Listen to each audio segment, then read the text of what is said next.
Hello and welcome. You are listening to the Investor Lab, the auditory and visual, the audio-visual epicenter for passionate people seeking a life of freedom, choice, and abundance. And in case you don't know by now, on this podcast, we talk about all kinds of stuff. We talk about personal development, property investing, wealth, all kinds of good stuff designed to empower you and to expand your potential as a property investor and a wealth and freedom seeker and a real estate entrepreneur. So today, though, we did something a little different. I had the opportunity to speak with Darren Younger, who is the CEO of a disruptive prop tech startup.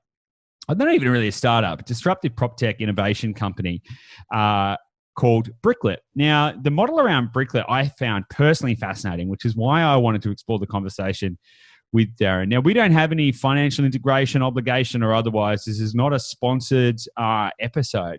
The reason that I wanted to get Darren on is because I really believe that this kind of thinking is going to change the way people invest in Australia.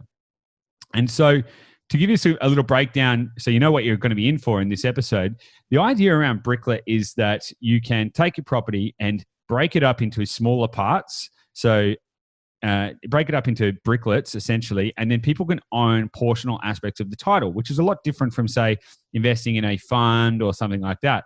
So it's a very new way to think about property investing. And I personally think that the potential with this idea is massive.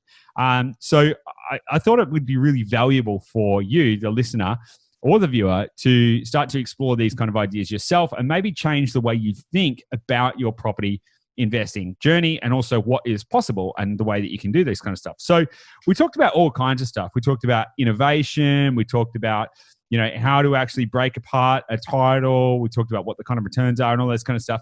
We really dig into like what Bricklet is, how you can use it, and the opportunities you might be able to start thinking about, whether it be private, public, or otherwise, to really advance your property investing journey in a new and exciting way. So I'm very confident you're going to get a lot out of it, because when I first had a conversation with Darren, my mind started racing in about 10 million different directions. And I think that if you listen closely and think about how this could be an opportunity for you, and in your, or at least the thinking, the thinking is the most important thing about this episode. Change the way you think about property, and you're going to change your potential. Because I know you're going to get a lot out of it. So without any further ado, we're going to get stuck into it. Enjoy the conversation. And of course, if you do enjoy this episode, and if you've enjoyed other episodes, and if you love getting a bit of me or Gabby or anyone else in your ear holes, then please share the love. Share this around. It doesn't take much effort for you to share this with a friend, somebody who might enjoy the content or the ideas or wants to be part of the community, but it means a lot to us. We're very committed to empowering real estate investors, and your help to do that, it means the world to us.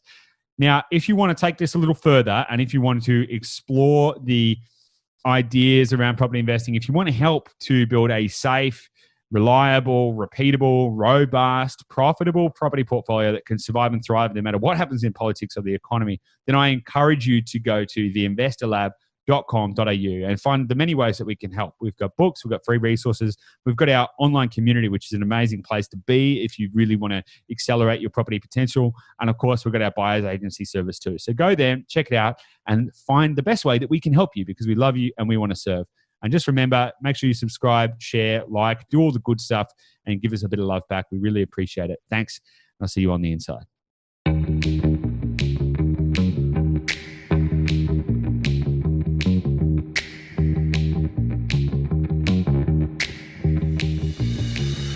Hello and welcome. Joining me today on the Investor Lab is someone that I'm very excited to have a conversation with. His name is Darren Younger. Now, he's a little different to some of the other guests that we've had on this show, and I'm very, very interested to see where this goes. He's got a background, and I'm going to ask him about this. I'm going to ask you about this in a moment, Darren. But you got a background in innovation and technology and all kinds of stuff, which has kind of led to why I ended up finding out about you and about the company. So what we're going to talk about today is fragmented property, and we're going to explore whether this really is the future of real estate investing. But Darren, welcome to the Investor Lab. Great. Thanks for having me. So Mate, I want to I have got a lot of questions. Okay, so normally when I roll into these episodes, I've sort of got like 4 general things, and I like to just spearhead in lots of different directions. But I've been reading a lot about Bricklet, and I am fascinated by not only what it is, but also what the potential is. Because my personal passion is about empowering real estate investors and real estate entrepreneurs to be able to achieve more, do more, and all of that kind of stuff. So I'm always looking at new ways that we can innovate and what we can provide to our audience. So why don't we just get things started on a little lightly and see where we go? What the hell is a bricklet? It's a really good place to start, I guess. A bricklet is, the easiest way to think about bricklet is it's a fragment of a property. So the way that the Bricklet platform works is that we take a property or a land title and we fragment it into smaller pieces. And then those pieces are then sold individually. So when you buy a bricklet, you're actually buying a piece of an investment property. It's really, really simple. And your name is actually on land title. So you actually own that piece of property. So what is the title structure of that actually? So it uses tenants in common. So all the owners of Bricklets are also on title as tenants in common. And what the platform does is it automates the process of that purchase and transfer later on as well. Okay. All right. So there's a bit to unpack here. I think we need to give people a little bit of a backstory. Tell us a little bit about how so you're currently the CEO of Bricklet. Bricklet has been named by AFR as one of the prop tech startups to watch in 2020 this year. Yeah, and amongst some others, but I've got to say Bricklet really got my attention, which is why. But what has led you to why did you start Bricklet? Because your background is in prop tech and innovation and entrepreneurship, right? Yeah, correct. So it was really around, with Lakiva Group, who's the parent company, talking to a number of people, a number of colleagues and a number of friends. What we look at is trying to make the future better. And one of the things that keeps coming up was the ability to buy into property, and that the property market is becoming harder and harder to get into as it gets more and more expensive. And so, people were looking at, well, how can I buy a piece of property? And then looking at, the different structures that have been around for fractionalization. They don't really kind of fit the bill when it comes to actually owning the property. And so we looked at how we could actually do that. After we kind of explored it a little bit, we spoke with a few of the land registry services in a number of states. We worked with New South Wales, we worked with South Australia specifically, and launched a pilot with them to test the concept, and it worked really well. Okay, so tell me a little bit about that. Like what made you go, like what about traditional property investing made you think, okay, this is not good enough and we need to do something else? Yeah, I think the main thing is when you're starting to build a portfolio, it's really about how you can create that diversification. If you look at property across Australia, if you wanted to take a bet and have one investment property, that's great. But then you're kind of stuck with that suburb and hoping that suburb growth goes really well. Where if I could take that same amount of money and invest it across different properties, different property types even, and then have more of a portfolio play, I would feel much more at ease when it comes to the ups and downs that come with property assets. Interesting. Okay, so was that like what was the main inspiration for this though? Because I'm interested. This is not a normal train of thought. Like most people are like, oh, I want to diversify by state. I'll just go buy in different states, or I'll just go and buy different types of products. So what actually made you really? What was the fuel that you went, no, I think that this is what the Australian public and if I read correctly, the world public needs? Like where did that come from? Where was that pain point for you? Yeah, and I think that was mainly the entry into the property market. The challenges around the growing prices of property and being able to actually access property. So there's also a number of trends. There's like people are really interested now in, or it's becoming very popular around rent investing. So people that are renting to invest, they, again, similar problem. You can either invest in one property or maybe don't even have enough saved up. So let's find a way that they can invest in property much earlier and start to build a portfolio and accelerate that portfolio in a way that would be much more beneficial to those that have got less cash available. That makes sense. It definitely solves a big problem because I know that, like, from my perspective, so I'm, mid-30s. Crikey, I feel like I'm getting old. I'm in my mid-30s, but so many of my peers are still stuck with the idea that they're never going to be able to own property. It's going to be out of reach, and it almost demonizes property ownership in a certain way as well. I'm really big on trying to democratize property investing, and I think that this is a really good solution for it. But why don't we just take a little step back? Okay, so you're a property investor. You're obviously interested in technology, innovation, all of that kind of stuff, and which is exciting. You've seen a way that we can democratize property investing, allow people to get into it at a lower price point, diversify across different asset types so they don't have to hedge purely on one potential solution and find hope. Gives them the ability to diversify. So let's just take a little step back then, and let's just kind of touch back on. So tell us a little bit about Bricklet how does that actually work? Okay, so you buy bits of a title. Like, how does it work, and how is this different from fractional investing or stuff that people might have seen in the past? Yeah, sure. I mean, Bricklet is really simple in the way that it works around from a user's point of view. You log into the platform, you first of all do your ID checks because you're buying property. Then you are looking around at all the different Bricklets for sale. You select the ones that you want and you deposit the money and make the purchase. All the processing and all the land registry transfers and everything is all done automatically in the back end.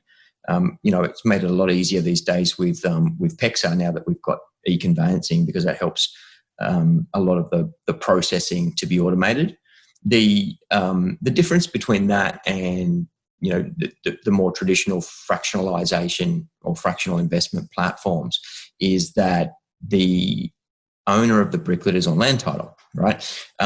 And that might, you might go, okay, well, what does that, does that really mean much? But it does actually mean a lot to a lot of property investors that they're actually on land title. It means that you can actually select and choose and change over time as well, right? So if I wanted to buy a Bricklet in Brisbane, in Sydney, in Melbourne, and in Adelaide, and then, later on I want to change that choice and I want to buy more, I actually get the choice to make, those specific investments around property. So does that also mean that you can use it for security? Yes. So there's a big difference there. And that's a fundamental difference, especially when it comes to, what returns can you make on your money, right? So we're working with so we've got a finance product that's just launched for Bricklets. So you can borrow up to 100% for your Bricklet. That means that now we can leverage to buy Bricklet. So if you think about someone who has $5,000 or $10,000 saved, and then they can buy a $30,000, $40,000 Bricklet and into the property market and be leveraged on that investment, then that starts to become very powerful. Totally. I'm going to come back to that in a moment because I think it's a really interesting thing. I did a bit of digging into that, into the finance side of this product as well. But so just to kind of like take a little step back though, back to sort of fractional, fragmenting, and all of this kind of stuff. If I'm hearing you correctly, if someone invests in a REIT, because there's a very simplistic view that is this a REIT? Is this just like, how does this work? Now, if I'm hearing you correctly, if someone invests in a REIT or someone invests in a fractional product or something like that, they're essentially investing in a fund. They're putting their money into a pool, and they're going, okay, within that pool, I'm going to put in say $10,000, and I'm going to get an expected X return. Whereas sounds like Bricklet is a little bit more like, okay, I'm going to take a house, I'm going to chop it up in different bits, like actually chop it up into different bits, and everyone can have a piece. Is that kind of a more simplistic way of describing it? Yeah, absolutely. That's exactly right. So, we're actually chopping up the property and you're buying a piece of the property. Absolutely. That's really interesting because you own a part of the title as opposed to just having your money in a fund. Correct. Then that does gives you ownership as opposed to just investing. And I guess is that kind of the main distinction between that and say shares or something like? Well, it's more indirect versus direct, right? So indirect when it comes to REITs and property funds, where you're just putting money in and letting them make all the decisions and give you a return. It doesn't matter if it's property or what's getting invested in, right? If you want to take that approach. Whereas, the difference between, I guess, Bricklet and shares like trading on the ASX, the only difference there is what asset class do you want to buy? So got it. it's really simple. If you want to buy into property, here's a way to do it. Like the ASX, that's probably a good way to think about it. It's like an ASX for property in a kind of way, because it enables you to trade smaller pieces of property in the same way the ASX is trading smaller pieces of companies. Totally. I hadn't actually drawn that distinction between being a shareholder of a company. Like, you are actually, in essence, owning a piece of the title, in a sense, right, of a business, right? So okay, cool. All right. So how many can any property be brickleted? Can any property be busted up into bricklets? Can anyone do it? Or how does this work? Yeah, I like to use the word brickletized. That's the new word. Brickletized. Okay, brickletized. Can any property be brickletized? Yeah, absolutely. So long as it's got a land title, it can be brickletized. So that's the easy way to think about it. We're also looking at some development projects where, if you think about the build to rent model, the advantage of the bricklet model is that, you could have even a full development of a number of townhouses or a number of apartments. You could take the whole block and brickletize the whole thing, and actually have bricklet holders be a share of the entire piece, as opposed to breaking it up into apartments. So it adds to the diversification that we can actually create through Bricklet. So we've got one at the moment. There was one that was done earlier this year that's a 7 townhouse development in the northern beaches of Sydney, and the Bricklet owners actually own all 7. So when it's rented out, then you're actually sharing in the rent across all 7. So you're not even limited to the risk of having one tenant. Totally. But conversely as well. So like one of the appeals of, say, buying a unit block, let's just say it's a 4-pack, right? One of the appeals of buying a unit block would be, maybe I can strata it, and then I could sell off like one apartment if I needed it, but keep the rest. And there's those kind of benefits. And if someone is doing this, like, I guess a small townhouse development, say 4 or 5 townhouses, a lot of the time it's like build 4, sell 2, keep 2, or something like that, because of just the economics of small development or all of that kind of stuff. But this is a little bit more like, well, I could buy a unit block and I could sell half of one apartment and keep 3 and 3, keep 3 and a half. Well, if you think of it another way, if we had a 4 apartment block on Bricklet, let's just say you'd break it into 100 bricklets across all 4 apartments, right? So then you're selling off, in a different way. Is this like, how does this work with banking? Right? Let's just say a hypothetical scenario. I own my house outright, right? I own a $500,000 house and I own it outright and it's all mine. And then I just want some money. Like, I just want to, but I don't want to go to the bank. Let's just say I'm a retiree, right? Let's just say I'm a retiree and I own my house outright and I don't want to go to the bank anymore. But I want to liquidate a little bit of my house and go on holiday, for example. Is my thinking correct here? Yeah, absolutely. So we're actually looking at that right now, and it's actually, so if you owned it outright, you could absolutely do that. We're also looking at, again, with the financial institution we're working with to offer a mortgage product to go with the Bricklet loans, so that if you've got, because we're working through a scenario where, let's just say you've got someone who has a distressed mortgage, right? They're kind of under a bit of pressure.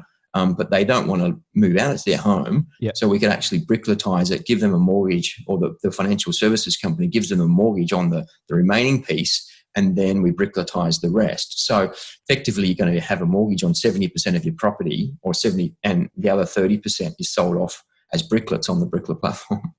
Fascinating. Okay, so if we take this to a different perspective, I don't have an agenda here. I just want to push and pull this around in a lot of different ways. If we take this to a different perspective, is there any reason that this isn't, say, democratizing syndication?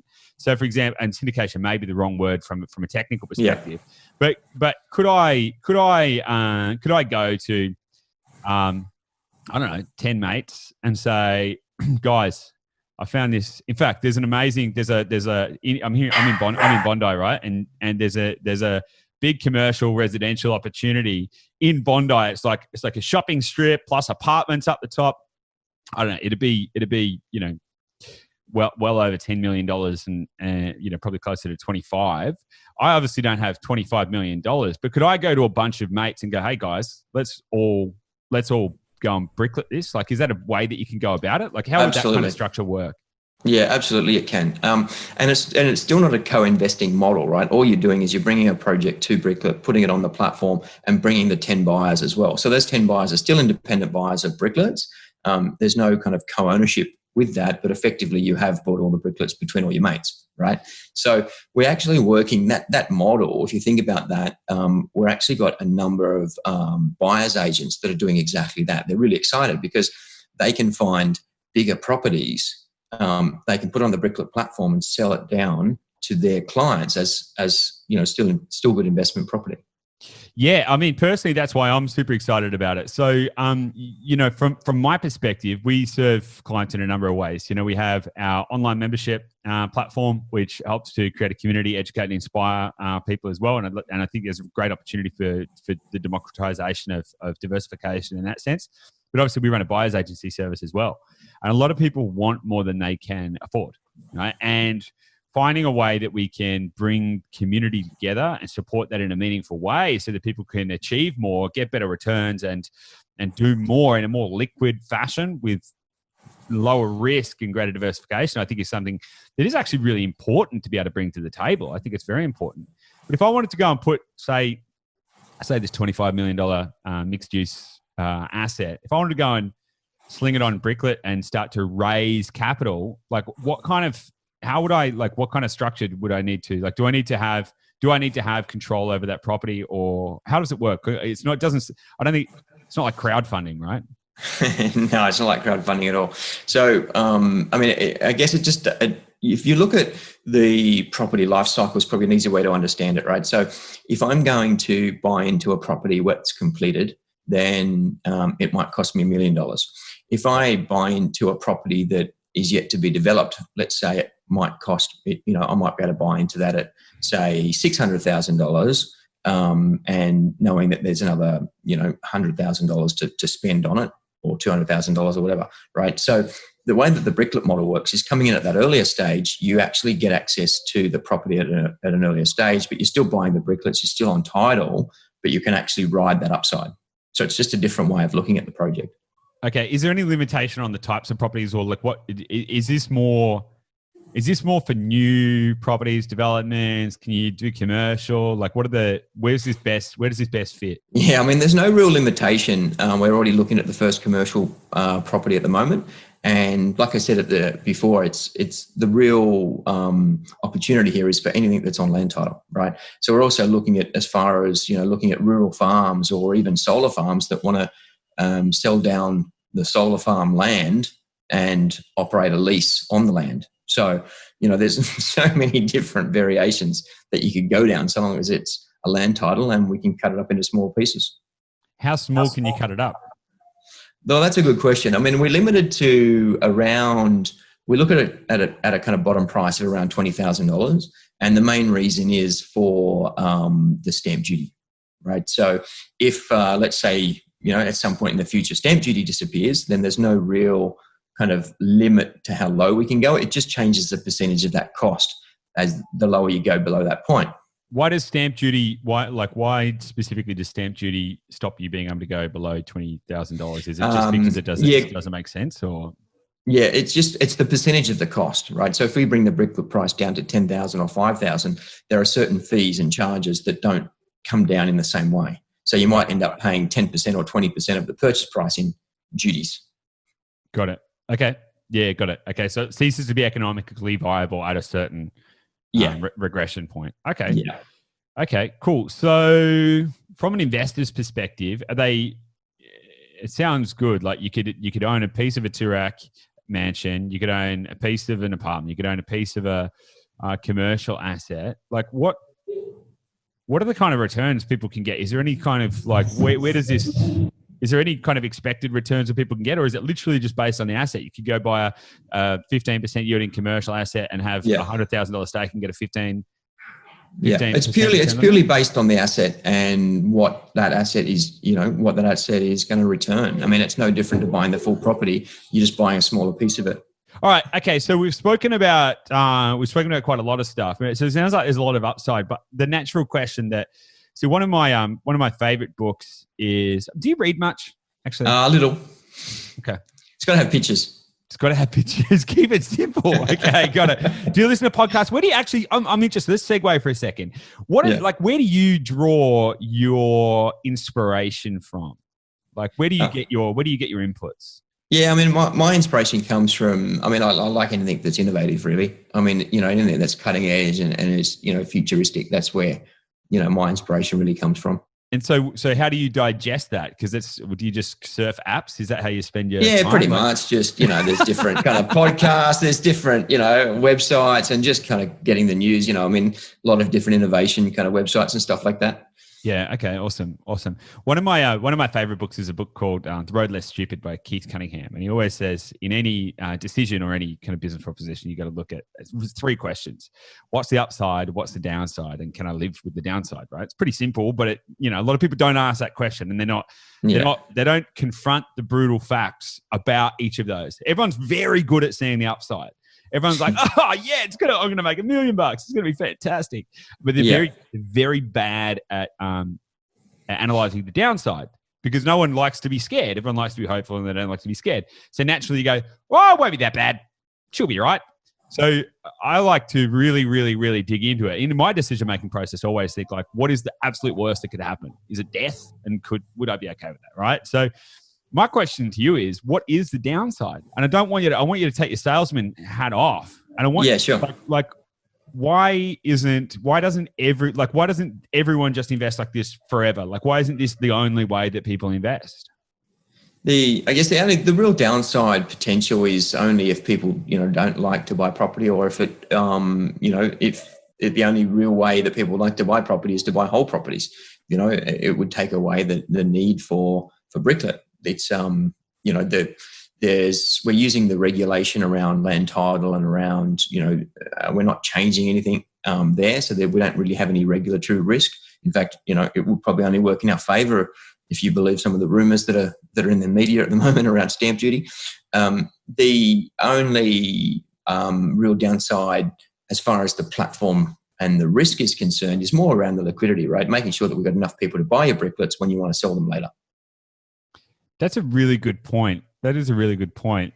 Because if the kind of modus operandi for it is to increase the liquidity, because that's kind of the big thing, right? So one of the big differentiation points between property and shares, and the reasons, property is great, safe as houses, but it's way less liquid, which is a good thing because it's less volatile, right? So when you look at, just take a little glance at the ASX over the last few months, and it's like, woo, it's all over the joint, right? So that liquidity can cause a lot of issues.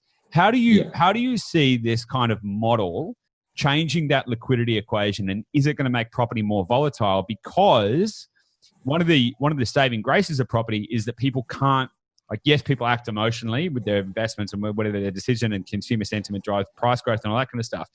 But it's a lot harder for people to just, get drunk and accidentally just buy up a few bits or sell them, or, go and, have a breakdown. And there's less emotional volatility in property because it takes a lot longer time. So do you think this is going to increase the volatility of the property market?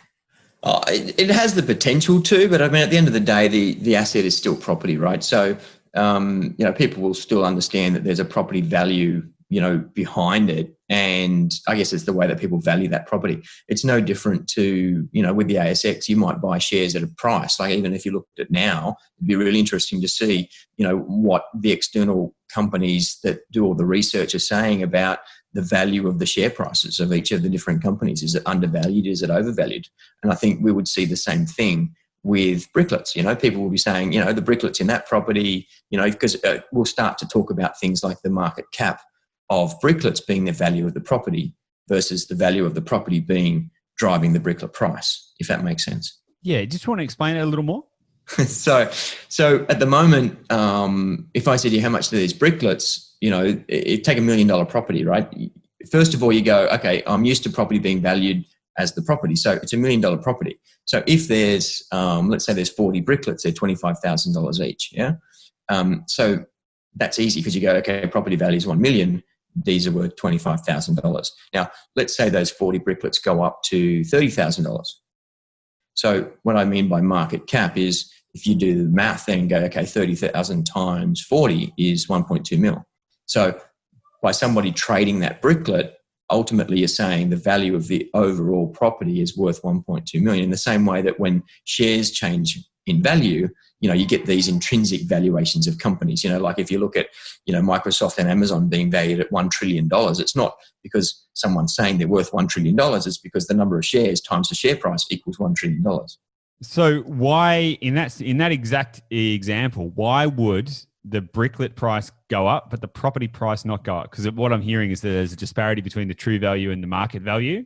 And why would those two things differentiate? So there's an intrinsic value in the multiplier of the Bricklets, right? So if you take, if you took two properties that are next door to each other, right, and you could even go full apartment blocks or whatever, and say, okay, this one's Brickletized, this one's not, right? One would get valued on its being as a property, but the other one is being valued on whatever the Bricklet owners decide, right? The last trade price of the Bricklet. So it adds that ability for the prices to be different for a Brickletized property versus a non-Brickletized property. So it starts to really, if you think that forward, if all goes to plan, 5-10 years time, and we've got a significant number of properties on the Bricklet platform, they're getting valued by the price of the Bricklet, not by a valuer. So valuers will always have their job in the same way that the research companies look at an ASX company and say, we think it's worth this, but it's a different way to think of it. So it's sort of like, so if you get an apartment block of 1,000 apartments and let's say they're all exactly the same, right? And they're all worth, I don't know, 500, they're all bought for $500,000, right? Yeah. But if someone has a fire sale, they get divorced and they're just like, I'll sell it for $100,000. That instantly devalues all of the other apartments. Potentially, yeah. Well, no, I mean, it does. Like it does, yeah. because of the way the valuers will then look at it and go, well, they're all of the ones, they're all 2 bedrooms, and well, that one sold for $100,000, so it devalues them. So there is an element that it could be good, and it could be good and it could be bad, right? And I mean, I'm just playing devil's advocate here because it could be a situation where, I don't know, there's a coronavirus and people freak out and they just want to like liquidate their Bricklets. But I understand your point because the perceived value will dictate the trading price. And in fact, the liquidity aspect and the accessibility of it actually has the potential to multiply the property. Because if you said, well, let's just say it was a $10 million property, way less buyers in that price range. However, the opportunity for people to get into a $10 million property might be more exciting than buying a smaller property. Therefore, they may pay a premium to own a Bricklet in that property. Is that the sort of thinking? Yeah, I mean, and not necessarily a premium, right? So, I mean, if we look at the first commercial property we're looking to put on the platform is actually a $10 million property, right? So how many people that have got the access ability to a $10 million commercial asset, but if we broke it into $50,000 Bricklets, how many people could actually buy a $50,000 Bricklet of a $10 million commercial asset? Now it starts to change the game. That does change. That does change the game. My brain, I'm like, right, we're going to buy some shopping centers. Let's go. Okay. So, I mean, like, is this? I know last time we had a conversation, you mentioned that this was only just becoming available retail to the average mum and dad investor. Is that still the case? Yes, absolutely. So the way that I think it's open to the public now, because the way the platform is effectively a fragmented property platform, right? So all we're doing is we're taking those properties and we're splitting them up. We're not an investment platform. We're not an investment product. We're purely a platform for creating smaller pieces of property. That makes sense. So okay. So it's almost like realestate.com, but it's just selling a different product. Yeah. Yeah. Okay. Okay. So cool. So this is now available to the average investor. Now, I was actually really fascinated to read about some of the technology behind the product. Could you just sort of explain because you're a prop tech innovator first and foremost, if I understand this correct. So do you want to tell us a little bit about, aside from the big idea that we can just go and chop up titles and everyone can own a bit and trade them? That sounds good. That's the big idea. But how does it actually, what is the technology that's facilitating this? So the underlying technology is so I guess the main piece that people ask me about is how does blockchain fit into this? Because we talk about blockchain as being a part of the underlying ledger, and the easiest way to explain it is that when you look at the land title and you see the tenants in common, if you have a look today, you would see all the people that currently own the bricklets. So let's say I buy a bricklet and I sell it to you, and then so you're on land title and now I'm not on land title. So if I look at the land title, I'd see your name and not my name. What the blockchain does is it actually keeps a record of that history. So it knows that I had it first and then you had it. So it's more of a way that we track the actual ledger of the transactions over time. Why do you need to do that? Like, why do you need to use blockchain to do that? Surely, and I don't want to sound like a Luddite, but surely you could just have a big Excel spreadsheet and go, well, David sold it to Sam and Sam sold it to Mary. And, why does it need to be, what's blockchain got to do with it? I mean, without going into all the details around why blockchain is, makes that kind of audit trail really efficient and transparent. The fundamental is that we want to have a way to capture that history, and blockchain does it in a really efficient and transparent way. Interesting. It really just provides the trust around that history. Yep. Okay, I want to just go off on a little tangent here, but where do you see blockchain technology fitting within the overarching financial and commercial sector in the future of Australia? You're passionate on future tech and all of that kind of stuff, and I see there's a lot of talk, particularly through this current coronavirus period of time, of decentralized money and all of this kind of stuff. How do you see blockchain? How do you see blockchain participating or contributing or impacting broader aspects of society? Do you think it's something that's going to be? Yeah, I mean, I think it will. I think it will have an impact. I think that trying to find the right use cases. It is a good technology, and it's really just what industries and what use cases make sense to having that value. Yeah, makes sense. Cool, awesome, man. So we have covered a lot of ground here, and I think this is going to be a very interesting topic for a lot of people, because this whole idea of fragmented property is a very new idea, and on a personal level, I can see there's a lot of potential for it. We kind of went to liquidity a moment ago, but how many people need to be buying and selling bricklets for it to be a viable concept for the long term? Yeah, I mean, it's really just making sure that there's buyers available when bricklets go for sale. Like the advantage that we have is that the underlying asset is it is property, right? So people don't typically buy property today and then sell it tomorrow, or do day trading on property, because the value doesn't change that much over a very short period of time. Yeah. So it's really about making sure that we've got enough buyers as sellers, come onto the market, and we've got various ways of doing that. Awesome.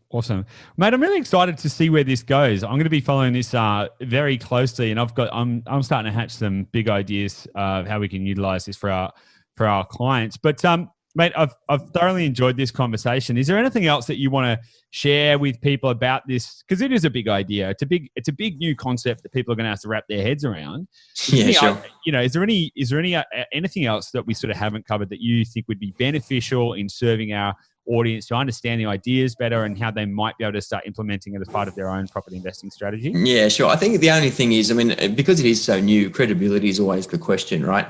I guess two things to answer that is, one is, if you look back over time, when Uber first came out, people were scared to get in other people's cars. There was, a lot of different, technologies that we use every day now that, in the very first instance was a little bit scary, and now people just use it day in, day out. So, it is early days, but, it's not like, new innovation, it will evolve and it will grow.